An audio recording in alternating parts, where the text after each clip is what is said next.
International Studies students, let's take a look at the economic miracle that happened in Japan.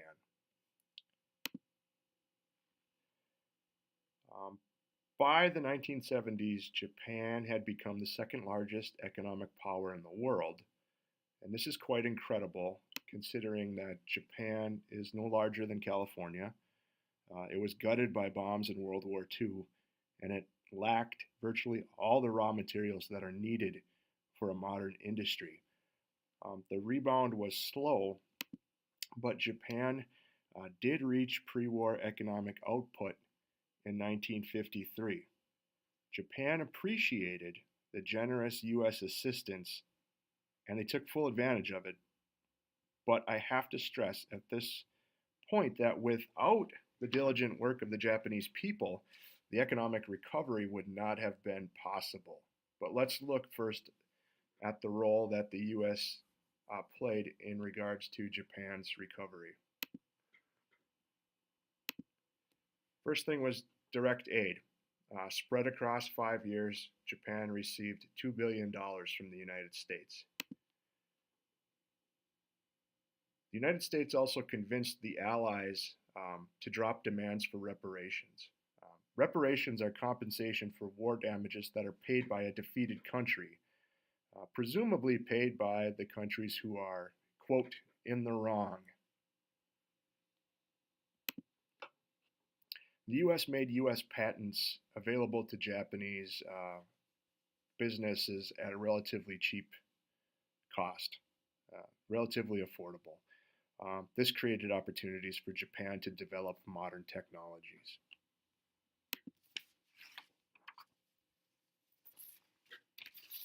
U.S. also persuaded others to trade with Japan. They tolerated Japanese protective tariffs on their exports and foreign imports. This allowed Japan to be more competitive on the world market. And the U.S. also took up the burden of Japan's military defense. And we did this primarily because we needed a strategically located Cold War ally in Asia. And we had that with Japan.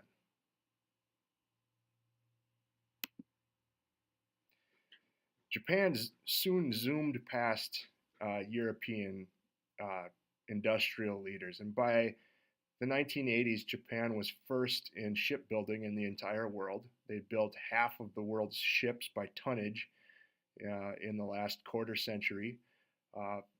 They outpaced the United States in regards to electronic equipment such as radios, TVs, video recorders, things like that. In 1980, Japan became the world's largest producer of automobiles. In the 1970s, Japan had the world's most modern and efficient steel industry. And today, Japan is part of the Dakota Triangle that consists of Japan, Korea, Taiwan.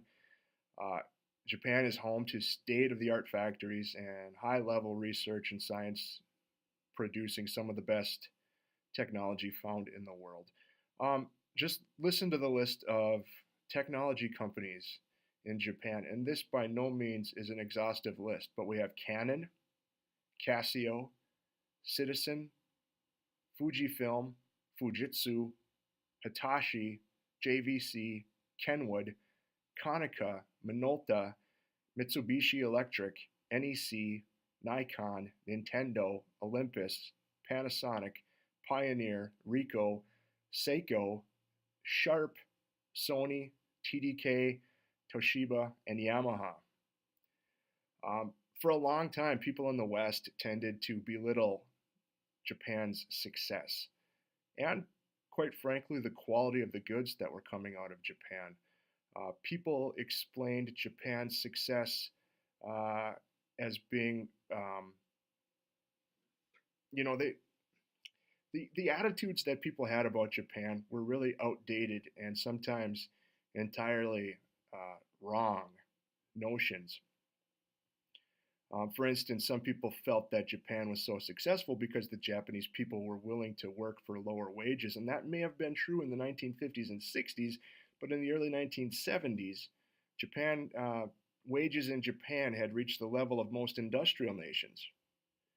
And another notion was that Japan's prosperity was a consequence of its quote unquote free ride on defense spending because the US guaranteed Japan's security. And Japan surely did benefit from having a much lower level of defense spending than the United States, but scholars specializing in Japanese studies have cited several factors of Japan's remarkable economic advances, most of which focus on factors that are unique to Japan. For instance, the relationship between Japan's government and the country's businesses was complementary and cooperative as opposed to being antagonistic. Together, the government and industrial firms engaged in long-term planning. Industrial development was guided by targeting specific industries for growth and designated declining industries to be scaled down or dismantled.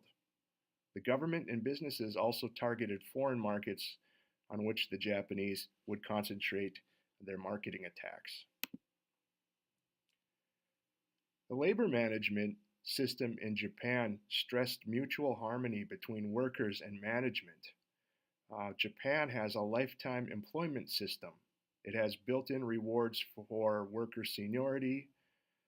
It provides job security for workers, who in turn incorporated their firm or company as part of their identity. Companies could count on well-trained workers, loyal workers, and worker morale and motivation was often increased by having generous bonus systems put in place, educational benefits for employees, housing allowances, insurance, and recreational facilities. The Japanese education system, which is controlled by the central government, maintained uniform high standards. And we know that Japan's economic system was extremely competitive. University entrance examinations determine a person's future in Japan, and only the best of the best were admitted into the best universities. And those graduates obtained the best jobs. The Japanese school year was 60 days longer than the United States school year, and many Japanese students typically studied many hours after school with tutors or in private schools. The result is you have a highly educated society with well-developed work habits.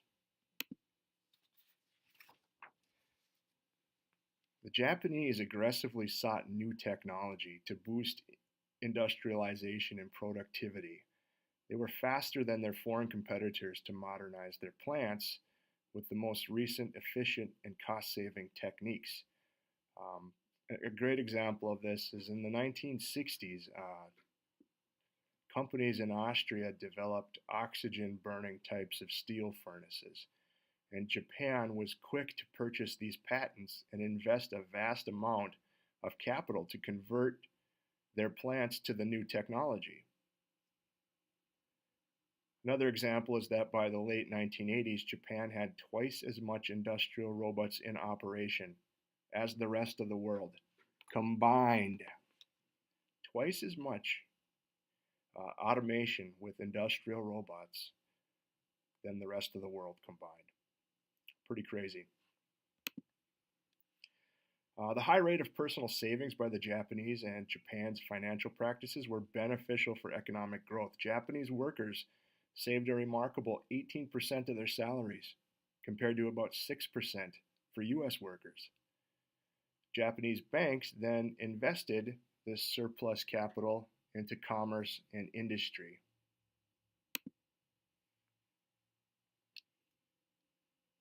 Japanese cultural traits contributed to economic growth, right?